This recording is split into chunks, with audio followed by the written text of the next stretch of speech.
సమయస్ఫూర్తి.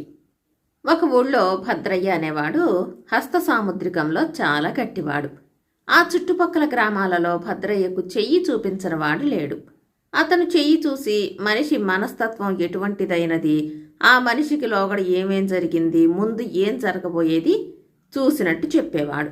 హస్త సాముద్రికం వృత్తిగా పెట్టుకున్న వాళ్ళు భద్రయ్య పేరు ప్రతిష్టలు విని అతనికి వెరచి అతనుండే గ్రామం ఛాయలకు వెళ్లేవాళ్లు కాదు. ఎవరన్నా పొరపాటున వస్తే భద్రయ్య వాళ్లను 10 మందిలోనూ పరీక్షకు పెట్టి 3 చెరువుల్లో నీళ్లు తాగించి మరీ గ్రామం నుంచి బయటికి పంపేవాడు. భద్రయ్య సంగతి తెలియక రామశాస్త్రి అనేవాడు చేతులు చూసి ప్రశ్నలు చెబుతానంటూ ఆ గ్రామానికి వచ్చాడు. రామశాస్త్రి ఊళ్ళోకి వచ్చేసరికి గ్రామ చావిడి వద్ద భద్రయ్య నలుగురితో పాటు చేరి లోకాభిరామాయణం మాట్లాడుతూ కాలక్షేపం చేస్తున్నాడు. రామశాస్త్రి కూడా చేతులు చూసేవాడని తెలియగానే భద్రయ్య, ఏమయ్యా, నువ్వు ఏ ఏ గ్రంథాలు చదివావు? నీ గురువుగారెవరు? హస్త సాముద్రికంలో ఏ ఏ విభాగాలు నీకు తెలుసు? అసలు నీ దేవురు అని ప్రశ్నలు వేశాడు. అయ్యా, నేను హస్త సాముద్రిక శాస్త్రం చాలా కొద్దిగా చదివాను. నాకు తెలిసినది బహుకొద్ది. తెలిసినంతవరకే ప్రశ్నలు చెప్పి పొట్ట పోసుకుంటున్నాను. ఇక ఊరా, పుట్టి పెరిగిన ఊరు ఏనాడో వదిలేశాను. ఎక్కడ పొట్ట గడిస్తే అదే నా ఊరు అన్నాడు రామశాస్త్రి అణకువగా. అతన్ని అణకువ చూసి భద్రయ్య రెచ్చిపోయి, నీ మిడిమిడి జ్ఞానం చూసి ఈ ఊళ్ళో వాళ్ళు డబ్బులిచ్చేటంత వెర్రివాళ్ళు కారయ్యా. నా సంగతి నువ్వు వినలేదు కాబోలు. హస్త సాముద్రికంలో అందివేసిన చెయ్యిని నేనుండగా నీకు ఈ ఊళ్ళో మంచినీరు కూడా పుట్టదు. అందుచేత మరో ఊరు చూసుకో అని నిష్ఠూరంగా అన్నాడు. అది విని రామశాస్త్రికి కోపం వచ్చింది. ఈ భద్రయ్య అహంకారాన్ని అణచకుండా వెళ్ళకూడదనుకుని అతను, అయ్యా, ఎవరంతటి వారు వారు. నేను మీకన్నా గొప్పవాణ్ణని ప్రగల్భాలు పలకలేదు. కానీ మీరు ఏ ఆధారమూ లేకుండానే నన్ను తీసి పారేశారు. తరతమ భేదాలు నిర్ణయమయ్యేది పరీక్షలో కదా. మీకు నాకన్నా ఎక్కువ తెలిసినట్టు ఏ ఆధారం మీద చెబుతున్నారు అని అడిగాడు. అక్కడ చేరిన వారు కూడా రామశాస్త్రి చెప్పింది సబబేనని, ఇద్దరూ ఎరగని మనిషి చెయ్యి చూసి ఆ మనిషిని గురించి చెబితే ఎవరు చెప్పింది సరిగ్గా ఉన్నది తెలిసిపోతుందని అన్నారు. వాళ్ళిలా మాట్లాడుకుంటూ ఉండగానే అటుగా ఒక పొరుగురి మోతుబరి వచ్చాడు. గ్రామ చావడి వద్ద చేరిన వాళ్ళు ఆయన్ను పిలిచి, అయ్యా, ఒక చిన్న పరీక్ష జరుగుతున్నది. మీరు ఒక్క క్షణం ఇలా వచ్చి వీరిద్దరికీ మీ చెయ్యి చూపండి అన్నారు. పొరుగురి మోతుబరి దగ్గరికి వచ్చి చెయ్యి చాచాడు. భద్రయ్య అతని చెయ్యి చూసి, అయ్యా, ఇది పరీక్ష గనుక ఉన్నమాట చెప్పక తప్పదు. మీకు ధనం చాలా ఉన్నది, కానీ అంతకు మించిన లోభితనం కూడా ఉన్నది. మీ భార్య ఎలా చెబితే అలా నడుచుకుంటారు అన్నాడు. మోతుబరి మండిపడి, అబద్ధాల కోతలతో నన్ను అవమానించడానికేనా పిలిచారు అన్నాడు. రామశాస్త్రి అతనితో, ఆగ్రహించకండి. కొందరు హస్త సాముద్రికమంతా తమకే తెలుసుననుకుంటారు. మీ చెయ్యి నన్ను కూడా చూడనివ్వండి. ఈ చెయ్యి లక్ష్మీపుత్రుడిది. ఈ రేఖలు గొప్ప ఉదార స్వభావాన్ని సూచిస్తున్నాయి. ఎంతటి వారైనా ఈ వ్యక్తి ముందు పిల్లుల్లాగా అయిపోతారు. పూర్వజన్మ సుకృతం వల్ల భార్య చాలా అనుకూలవతి అన్నాడు. ఈ మాటలకు మోతుబరి చెప్పలేనంతగా పొంగిపోయి, శభాష్, నా సంగతంతా దగ్గరుండి చూసినట్టు చెప్పావు. చెయ్యి చూసి చెబితే అలా చెప్పాలి గాని ఈ రెండు ఆయనలాగా పుల్ల విరుపుగా మాట్లాడితే ఎట్ట అన్నాడు. రామశాస్త్రి ఆయన చేతిలోకి చూస్తూ, మీరు నా శాస్త్రజ్ఞానాన్ని మెచ్చుకుని నాకు ఉంగరం బహుమతి ఇవ్వాలనుకుంటున్నారు. మీ దాతృత్వం జగమెరిగినది కదా అన్నాడు. ఈ మాటతో మోతుబరి కొయ్యబారిపోయాడు. రామశాస్త్రి అది చూసి, కొంపతీసి తప్పు చెప్పానా ఏమిటి, ఎందుకలా చూస్తున్నారు అని అడిగాడు. మోతుబరి తమాయించుకుని, అబ్బే, అదివేం లేదు. నా మనసులోని మాట కూడా ఎలా తెలిసిందా అని ఆశ్చర్యం వేసింది అని తన వేలునున్న ఖరీదైన ఉంగరం తీసి రామశాస్త్రికి ఇచ్చి తన దారిన తాను వెళ్ళిపోయాడు. అందరూ రామశాస్త్రిని రకరకాలుగా పొగిడి అతను పరీక్షలో గెలిచినట్టు అంగీకరించారు. భద్రయ్య ముఖం ముడుచుకుపోయింది. రామశాస్త్రి వారితో, నిజానికి ఈ భద్రయ్య గారు హస్త సాముద్రికంలో చాలా గట్టివాడే. కానీ అదే వృత్తిగా గల నా బోటివాడికి శాస్త్రజ్ఞానం చాలదు, సమయస్ఫూర్తి కూడా ఉండాలి. జ్ఞానానికి లౌక్యం తోడు కాకపోతే అర్థం లేని అహంకారం పెరుగుతుంది. అహంకారం అవమానం తెచ్చిపెడుతుంది అన్నాడు వెళ్ళిపోతూ. కథ సమాప్తం. పిల్లను తెచ్చిన ధనరాశి. సేనయ్య అనే ఆయనకు శంకరయ్య అనే కొడుకు ఉండేవాడు. సేనయ్యకు తన కొడుకు ఎందుకు కొరగాని వాడని నమ్మకం. అందుచేత ఆయన ప్రతిదానికి వాడిని శాసిస్తూ కోప్పడుతూ వాడికి సొంత ఆలోచన అనేది సాధ్యం కాకుండా చేశాడు. తండ్రిదే శాసనంగా పెరిగిన శంకరయ్య సొంత వెర్రి వెంగళప్పగానే తయారయ్యాడు. పెరుగుతున్న కొద్దీ వాడి బుర్ర పూర్తిగా చెడింది. వాడి సొంతాన నేర్చుకున్న విద్య ఒకటే తెలుసును. అదేమిటంటే ఊర చెరువులో మునిగి ఊపిరి బిగబట్టి చాలాసేపు కూర్చోవటం. తండ్రి అదుపు లేకుండా వాడు ఈ విద్య అద్భుతంగా నేర్చుకున్నాడు. తండ్రి ఏ పని చెప్పినప్పటికీ వాడు దాన్ని ఏదో విధంగా పాడు చేసేవాడు. కొడుకు పెళ్లి చేస్తే వాడికి తెలివితేటలు వస్తాయేమోనన్న ఆశ సేనయ్యను వదలలేదు. సేనయ్యకు భార్య లేదు గనుక కోడలు వచ్చి తనకు ఇంటి పనిని చూసుకునే బాధ తప్పిస్తుందన్న ఆశ కూడా ఉంది. అయితే గ్రామంలో ఎరిగిన వాళ్ళెవ్వరూ శంకరయ్యకు పిల్లనివ్వడానికి ఒప్పుకోలేదు. ఇలా ఉండగా పొరుగురులో ఒక సంబంధం ఉన్నట్లు తెలిసింది. సేనయ్య తన కొడుకును పెళ్లి చూపులకు తీసుకుపోతూ అక్కడ ఎలా మసులుకోవాలో వివరంగా చెప్పి, ముందు వెళుతూనే చెప్పులు తలుపు వెనక విడిచి నువ్వు కుర్చీ మీద కూర్చో, తెలిసిందా అన్నాడు. శంకరయ్యకు తండ్రి ఏది చెప్పినా ఉన్నమతి కూడా పోతుంది. అయినా వాడు తెలిసిందన్నట్లు తల ఆడించి తండ్రి చెప్పిన మాటలు మళ్ళీ మళ్ళీ అనుకుంటూ బండిలో ఎక్కి కూర్చున్నాడు. కానీ దారిలో ఆ మాటలు తారుమారయ్యాయి. తీరా ఊరు చేరి పెళ్లి కూతురు ఇల్లు చేరి శంకరయ్య తన చెప్పులు తీసి కుర్చీ మీద పెట్టి తాను పోయి తలుపు వెనకాల కూర్చున్నాడు. పిల్ల తండ్రికి శంకరయ్యను చూడగానే అంత అర్థమైపోయింది. ఆయన తండ్రి కొడుకులకు పిల్లనైనా చూపకుండా ఈ వెర్రిబాగుల సంబంధం మాకొద్దు అని వారిద్దరినీ వచ్చిన దారినే పంపేశాడు. ఇంటికి వచ్చాక సేనయ్య శంకరయ్య మీద విరుచుకుపడి, ఇక నీకు ఈ జన్మలో పెళ్లి కాదు, తలమాసిన వాడెవడైనా నీకు పిల్లనిస్తే ఇయ్యాలి అని కసురుకున్నాడు. తనకు పిల్లనిచ్చే తలమాసిన వాడిని వెతకడానికి శంకరయ్య నిశ్చయించుకున్నాడు. ఆ రాత్రికి రాత్రే వాడు ఇంటి నుంచి బయలుదేరాడు. 3 రోజులు ప్రయాణం చేసి 4వ రోజు చీకటి పడే వేళకు ఒక కొండ ప్రాంతానికి చేరాడు. అక్కడ ఒక గుహలో నుంచి విచిత్రమైన ధ్వని వాడికి వినిపించింది. ఆ గుహలో ఒక రాక్షసుడు నిద్రపోతున్నాడు. వాడు పెడుతున్న కొరకే శంకరయ్య విన్నది. శంకరయ్య లోపలికి వెళ్ళి రాక్షసుడిని చూసి వాడి జుట్టు మట్టి కొట్టుకుని మాసి ఉన్నట్టు గమనించాడు.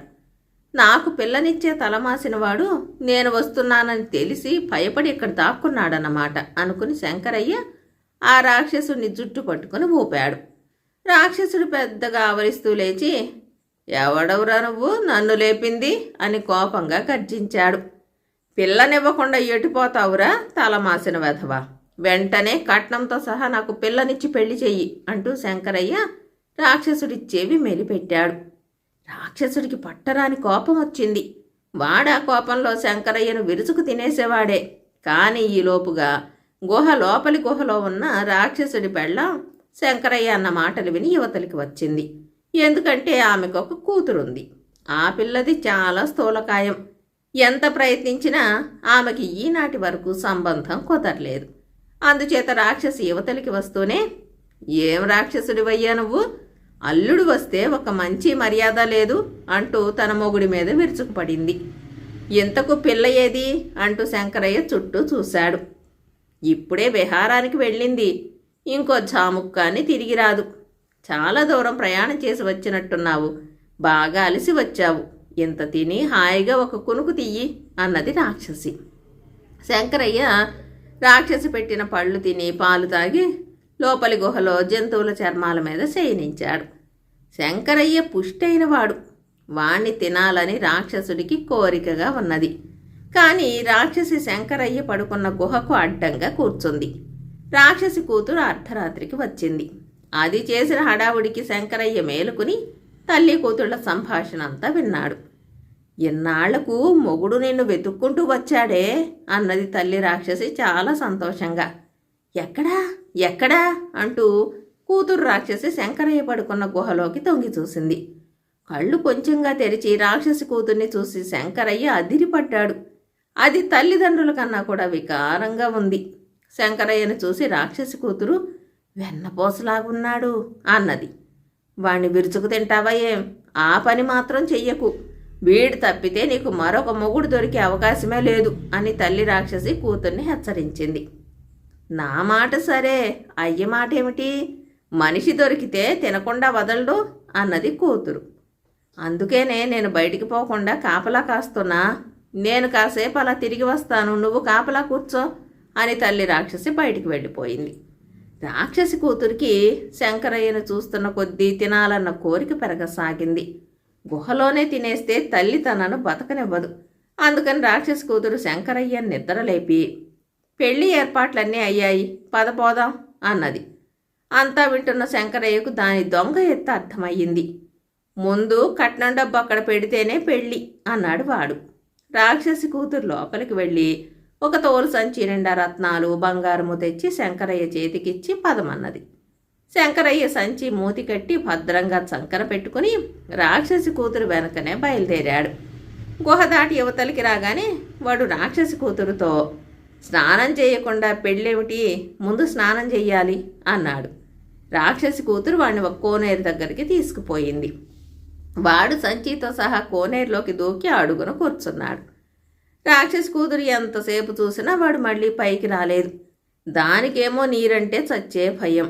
వాడు మర్నాడు చచ్చి పైకి తేలుతాడని, అప్పుడు తాను వచ్చి వాడిని పీకు తినవచ్చునని అనుకుని అది తమ గుహకు తిరిగి వెళ్ళింది.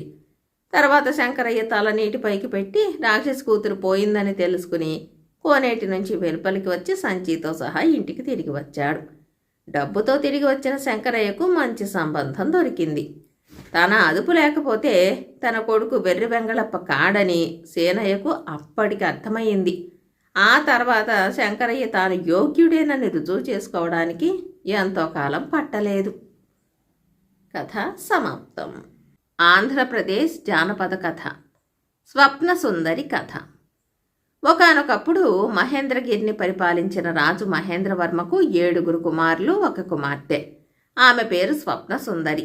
రాజు 7 కొడుకులకు వివాహం చేశాడు గాని కూతురికి పెళ్లి కాకముందే కన్నుమూశాడు. చెల్లెలంటే 7 అన్నలకు ఎంతో ప్రీతి. అయితే వారి భార్యలకు మాత్రం ఆడపడుచు స్వప్న సుందరి అంటే గిట్టేది కాదు. అన్నలు రాజభవనంలో లేనప్పుడు ఆమెను దాసీకన్నా హీనంగా చూస్తూ హింసించేవాళ్లు. ఒకనాడు, ఇలా వేధించారంటే మా అన్నలకు చెబుతాను అన్నది స్వప్న సుందరి. అలాగా, వారు వచ్చేదాకా నువ్వెక్కడ ఉంటే కదా మా మీద ఫిర్యాదు చేయడానికి. ఇప్పుడే మర్యాదగా ఇక్కడి నుంచి వెళ్ళిపో, నీకిక్కడ స్థానం లేదు అంటూ భవనం నుంచి గెంటేశారు. సరే, వెళ్ళిపోతాను. అయితే ఒక రాజకుమారుణ్ణి వివాహమాడి తిరిగి వస్తాను అంటూ బయటకు నడిచింది స్వప్న సుందరి. వెళ్ళు వెళ్ళు, నీ రాక కోసం రాజకుమారులు కాచుకుని ఉన్నారు కదా అంటూ పరిహసించిన వదినలు, కావాలంటే చందనరాజునే వివాహమాడు, అయితే ఇక్కడికి మాత్రం తిరిగి రాకు అని హెచ్చరించారు. స్వప్న సుందరి వెళ్తూ ఉండగా కడగొట్టు వదిన పరిగెత్తుకుంటూ వచ్చి ఒక మూటను తెచ్చి ఇస్తూ, ఆగు ఆగు, ఇదిగో నీ దుస్తుల మూట, వీటిని నీ వివాహానికి ధరించవచ్చు. ఇందులో ఉన్న అటుకులు చంద్రమహారాజుకు విందు భోజనం పెట్టడానికి పనికి వస్తాయి, తీసుకెళ్ళు అన్నది హేళనగా. ఆ మాటకు వెనక ఉన్న కోడళ్ళందరూ పకాపకా నవ్వారు. స్వప్న సుందరి చందనరాజును తలుచుకుంటూ ముందుకు నడిచింది. అంతవరకు ఆ పేరెప్పుడూ ఆమె వినలేదు. అయినా ఆయన్ని ఎలాగైనా చూడాలని అనుకుంది. ఆమె కొంత దూరం వెళ్ళాక కొందరు స్త్రీలు ఎదురయ్యారు. వాళ్ళని, చందనరాజు ఎక్కడుంటాడు, నేను ఆయన్ని చూడాలి అని అడిగింది. చందనరాజా, ఆయన ఎప్పుడో చనిపోయాడు అన్నది ఒక స్త్రీ. ఆయన రాజుగారా, ఏ రాజ్యానికి రాజు అని అడిగింది స్వప్న సుందరి. దక్షిణాదిన ఉన్న ఏదో రాజ్యానికి రాజని విన్నాను అంటూ ఆ స్త్రీ గుంపుతో కలిసి వెళ్ళిపోయింది. రాకుమారి దక్షిణ దిశగా నడవసాగింది. చాలా రోజులు నడిచాక ఒక అడవిని సమీపించింది. అడవిలో నిర్మానుష్యంగా ఉన్న చోట పెద్ద భవనం కనిపించటంతో ఆశ్చర్యంగా దానిని సమీపించింది. మనుషుల అలికిడి లేదు. తలుపులు తెరిచి ఉండటంతో ధైర్యాన్ని కూడగట్టుకుని లోపలికి అడుగుపెట్టింది. ముందున్న గదిలో ఒక కుక్క, ఒక పిల్లి కనిపించాయి. ఆమెను చూడగానే కుక్క మెల్లగా మొరిగింది. పిల్లి మ్యావ్ అంది. అవి ఆకలితో ఉన్నాయని గ్రహించిన స్వప్న సుందరి తన వద్ద ఉన్న మూటను విప్పి అందులోని అటుకులు కొన్ని తీసి వాటి ముందు చల్లింది.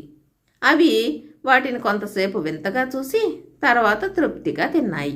ఆ పిమ్మట కుక్క భవనం లోపలికి వెళ్ళి నోటితో ఒక చిన్న మూటను తెచ్చి స్వప్న సుందరి ముందుంచి, నాకు ఇంకొంచెం అటుకులు ఇచ్చావంటే నువ్వు ఈ కుంకుమను తీసుకోవచ్చు అన్నది మానవ భాషలో. రాకుమారి ఆశ్చర్యంతో, ఆ కుంకుమ ప్రత్యేకత ఏమిటి అని అడిగింది.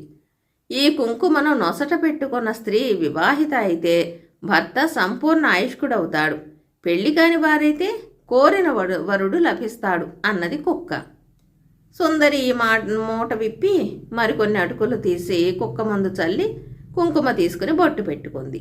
అంతలో పిల్లి కూడా లోపలికి వెళ్ళి ఇంకొక చిన్న మూటను తెచ్చి సుందరి ముందుంచి, ఈ విభూతి తీసుకుని నాకు ఇంకొంచెం అటుకులు పెట్టు అన్నది.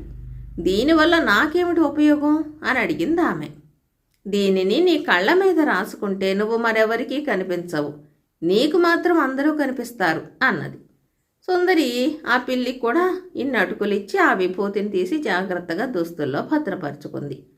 ఆ తర్వాత ఆ రెండు జంతువులు చాలా సంతోషించి ఆ భవనం ఒక రాక్షసుడిదని, అటువైపు వచ్చే బాటసారులను చంపి తింటూ ఉంటాడని, వాడు తినగా మిగిలిన నరమాంసాన్ని తమకు పెడుతూ ఉంటాడని, ఎన్నాళ్లకు అటుకులు తినటం చాలా రుచిగా ఉన్నాయని చెప్పాయి.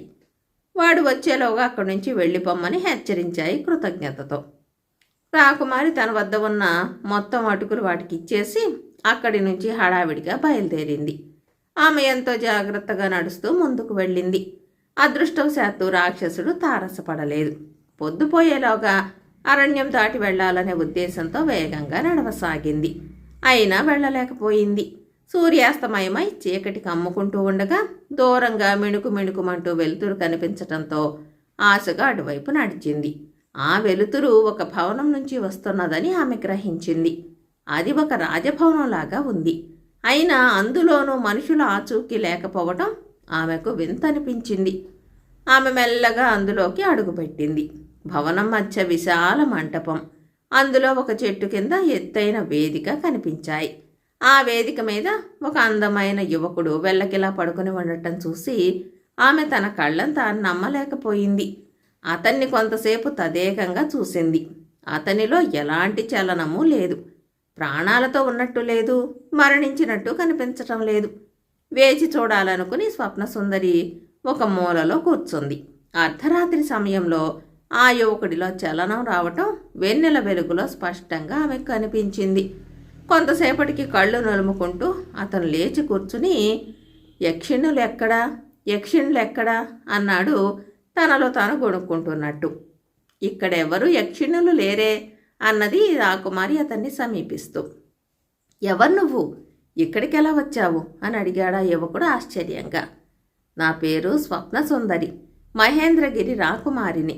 తండ్రి గతించటంతో 7 వదినలు పెట్టే బాధలు భరించలేక భవనం వదిలి చందనరాజును వెతుక్కుంటూ వెళ్తున్నాను. ఆయన వివాహమాడాలని అనుకుంటున్నాను అన్నది స్వప్నసుందరి. నేనే చందనరాజును, నేను కూడా ఒక రాకుమారుణ్ణే. పగటిపూట ప్రాణాలు లేకుండా పడి ఉండి అర్ధరాత్రి సమయంలో కొన్ని ఘడియల సేపు మాత్రమే సజీవుడిగా ఉండే నన్ను నువ్వు ఎలా వివాహమాడగలవో అర్థం కావటం లేదు అన్నాడు యువకుడు. అది సరే రాకుమారా, ఇంతకు ముందు తమరు యక్షిణుల గురించి పలవరించారు కదా, వారెవరు అని అడిగింది ఆమె. అదొక పెద్ద కథ, అదంతా చెప్పాలంటే సమయం చాలదు, క్లుప్తంగా చెబుతాను విను అంటూ ఇలా చెప్పసాగాడు. చందనరాజు తండ్రికి చాలా కాలం వరకు సంతానం కలగలేదు. ఆయన తరచూ వేటకు వెళ్ళేవాడు. అలా ఒకనాడు వేటాడుతూ అడవిలో దారి తప్పి ఒక ఆశ్రమాన్ని చేరుకున్నాడు. ముని రాజుకు ఆశ్రయం ఇచ్చాడు. మరునాడు తెల్లవారగానే బయలుదేరుతున్న రాజుకు ముని ఒక చందన పుష్పహారాన్ని ఇచ్చి, రాజా, దీనిని రాణిగారిని ధరించమని చెప్పు. ఈ హారానికి ప్రాణాన్నిచ్చే శక్తి ఉంది. త్వరలో నీ భార్య గర్భం దాల్చి విగత జీవుడైన శిశువును ప్రసవిస్తుంది. ఈ హారాన్ని శిశువుకు అలంకరించగానే అతడు సజీవుడు కాగలడు. పుష్పహారం బిడ్డ నుండి దూరం కాకుండా చూసుకోవడం మీ బాధ్యత అని దీవించాడు. రాజు తిరిగి వచ్చి రాణికి పుష్పహారం ఇచ్చి ధరించేలా చేశాడు. త్వరలోనే ఆమె గర్భం దాల్చి నెలలు నిండని శిశువును ప్రసవించింది. శిశువుకు చందన పుష్పహారాన్ని వేయగానే ప్రాణం వచ్చి కేరింతలు కొట్టాడు. రాజదంపతులు పరమానందం చెందారు. బిడ్డకు చందనరాజని నామకరణం చేశారు. బిడ్డ పెరిగి యుక్త వయస్కుడయ్యాడు. అయినా ఎప్పుడూ మెడ నుంచి చందనమాలను తీయకుండా జాగ్రత్త పడ్డారు. ఒకనాటి పున్నమి రేయి అతను భవన ఉపరితలంపై పడుకుని నిద్రపోవటం చూసిన యక్షిణి స్త్రీలు దిగివచ్చి అతని చుట్టూ నాట్యం చేయసాగారు. వారిలో ఒక యక్షిణి అతన్ని వివాహమాడాలని అనుకుంది. చందనరాజు అందుకు విముఖత చూపలేదు. కానీ వివాహమాడాక తమతో యక్షలోకానికి రావాలని ఆ యక్షిని కోరడంతో అతను నిరాకరించాడు. దాంతో ఆగ్రహం చెందిన ఆమె అతని మెడ నుంచి చందనమాలను లాక్కుని వెళ్ళిపోయింది. మరుక్షణమే చందనరాజు విగత జీవుడై నేల కొరిగాడు. తెల్లవారాక రాకుమారుడి స్థితి చూసిన రాజు దిగ్భ్రాంతి చెందాడు. యువరాజు మెడలో చందనమాల లేకపోవటం గమనించిన రాజు దానిని ఎవరో దొంగిలించారని గ్రహించాడు. దానికోసం రాజభవనం అంతా వెతికించాడు. ఫలితం లేకపోయింది. దానిని తెచ్చి అప్పగించిన వారికి గొప్ప బహుమతి ఇస్తానని ప్రకటించాడు. అయినా ప్రయోజనం లేకపోయింది. ఆఖరికి కుమారుడి శరీరాన్ని ఖననమో దహనమో చేయకుండా అలాగే భద్రపరిస్తే చందనమాల దొరికినప్పుడు ప్రాణాలతో లేచి రాగలడని ఆశించాడు. అందువల్ల అరణ్యంలో ఒక అందమైన భవనాన్ని నిర్మించి దాని మధ్య ఒక వేదికను ఏర్పాటు చేసి దానిపై యువరాజు భౌతిక కాయాన్ని ఉంచారు. వారానికి ఒకసారి రాజదంపతులు అడవికి వెళ్ళి కొడుకు కాయాన్ని చూసి వచ్చేవారు. చందనరాజు ఇంతవరకు చెప్పేసరికి తెల్లవారసాగింది. అతడు పడుకుని బెర్ర బిగుసుకుపోయాడు. సుందరి చందనరాజు మళ్లీ ప్రాణాలతో లేచే వరకు, అంటే అర్ధరాత్రి వరకు అక్కడే ఉండాలని నిర్ణయించుకుంది. కొంతసేపటికి రాజదంపతులు అక్కడికి వచ్చి కొడుకు కాయం వద్ద కూర్చుని దీనంగా విలపించి వెళ్లారు. తన కళ్లకు పిల్లి ఇచ్చిన విభూతిని పూసుకోవటం వల్ల రాకుమారి వారికి కనిపించలేదు. పొద్దుపోయింది. అర్ధరాత్రి సమయంలో చందనరాజు శరీరంలో చలనం కనిపించింది. రాకుమారా, యక్షిణులు ఇక్కడికి ఎప్పుడు రాగలరో చెప్పారంటే వారి నుంచి ఆ చందనమాలను సంగ్రహించగలను. ఎదుటి వారికి కనిపించకుండా ఉండడే విద్య నాకు తెలుసు అన్నది సుందరి. చందనరాజు ప్రత్యుత్తరం ఇచ్చేలోగా ఆకాశం నుంచి వింత సంగీతం వినిపించింది. అదిగో యక్షిణులు వస్తున్నారు. లేత ఎరుపు రంగు రెక్కల యక్షిణి నా హారాన్ని తీసుకెళ్ళింది అని చెప్పి యువరాజు మౌనంగా ఉండిపోయాడు. యక్షిణులు వచ్చి వేదిక చుట్టూ నాట్యం చేశారు. లేత ఎరుపు రంగు రెక్కల గల యక్షిని యువరాజును సమీపించి చందనమాలతో స్పృశించింది. అతడు లేచి కూర్చున్నాడు. నన్ను వివాహం ఆడతావా లేదా రాకుమారా అని అడిగింది యక్షిణి. నిరభ్యంతరంగా వివాహం ఆడతాను. అయితే నువ్వు ఇక్కడే ఉండాలి, సరేనా అన్నాడు రాకుమారుడు. అదెలా సాధ్యం? నేను మానవకాంతను కాదు గదా. మా లోకంలో తప్ప మరెక్కడా ఉండలేను అంటూ లేచి యక్షిని ముందుకు అడుగు వేయబోయి తుళ్ళి కింద పడింది. అంటే అదృశ్యంగా స్వప్న సుందరి ముందుకు ఉరికి యక్షిని మెడలో ఉన్న చందనమాలను క్షణంలో లాక్కున్నది. యక్షిని శరీర స్పర్శతో సుందరిలోని అదృశ్య శక్తి మాయమై చందనమాల చేత పట్టుకుని నిజరూపంతో కనిపించింది.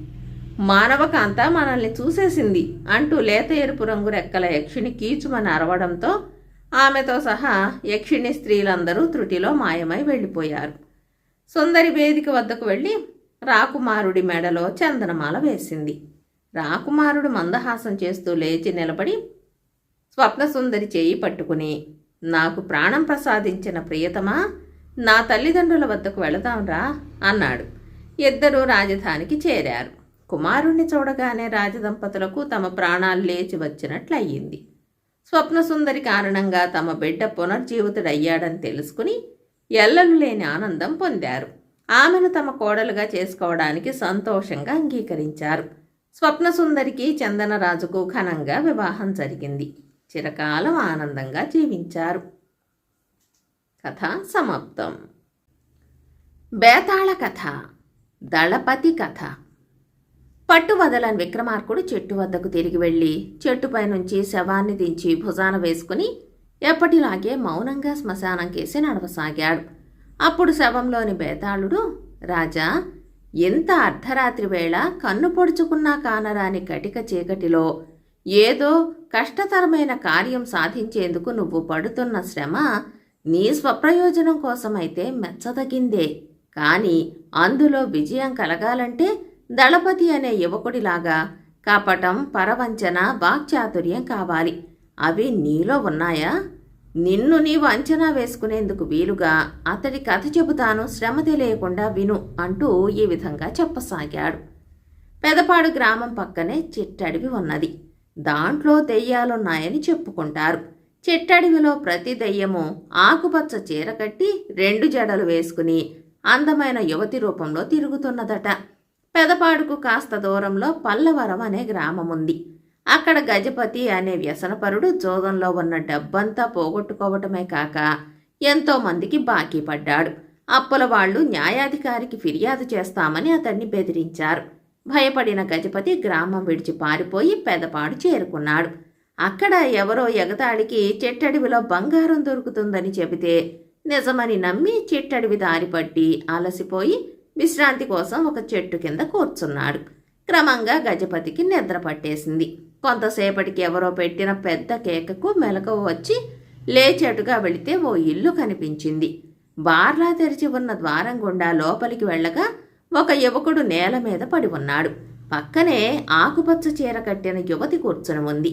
చెట్టడవిలో దయ్యాల గురించి గజపతికి తెలియదు.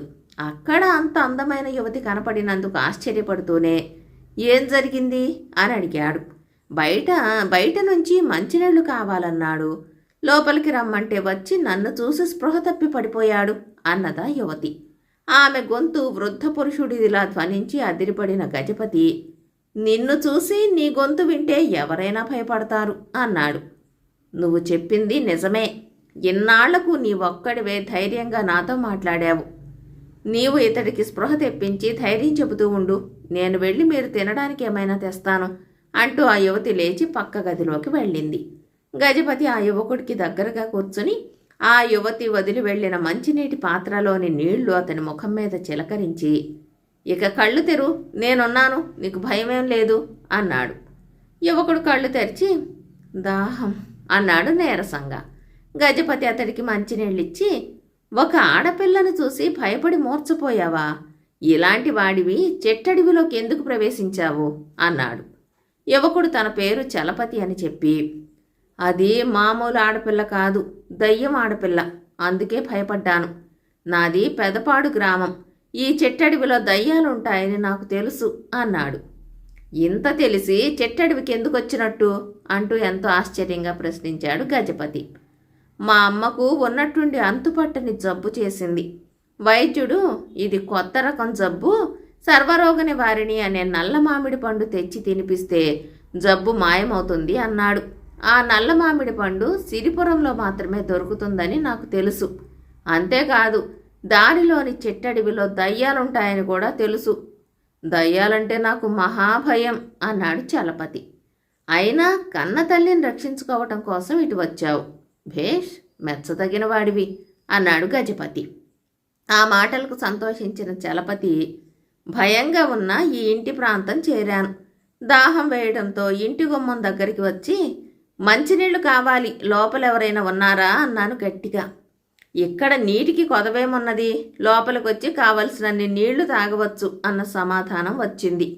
ఆ గొంతు ముసలివాడిదిలా అనిపించి లోపలికి వస్తే ఆకుపచ్చ రంగు చీర కట్టి 2 జడలు వేసుకున్న అమ్మాయి కనిపించింది.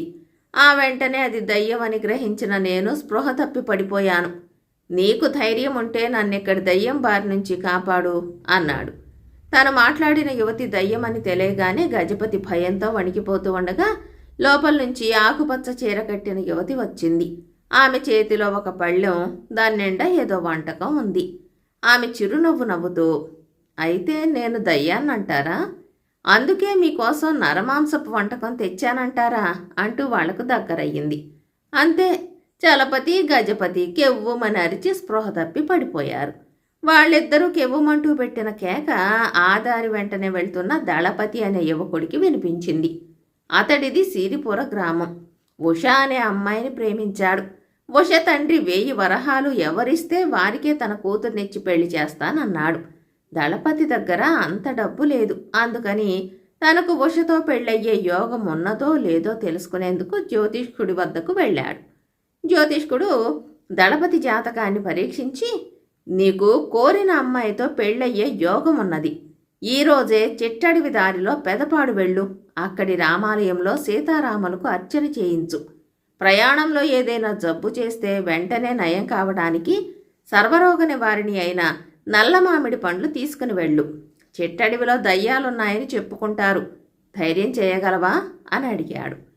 నేను జాతకాన్ని నమ్ముతాను, దయ్యాన్ని నమ్మను అన్నాడు దళపతి ఉత్సాహంగా.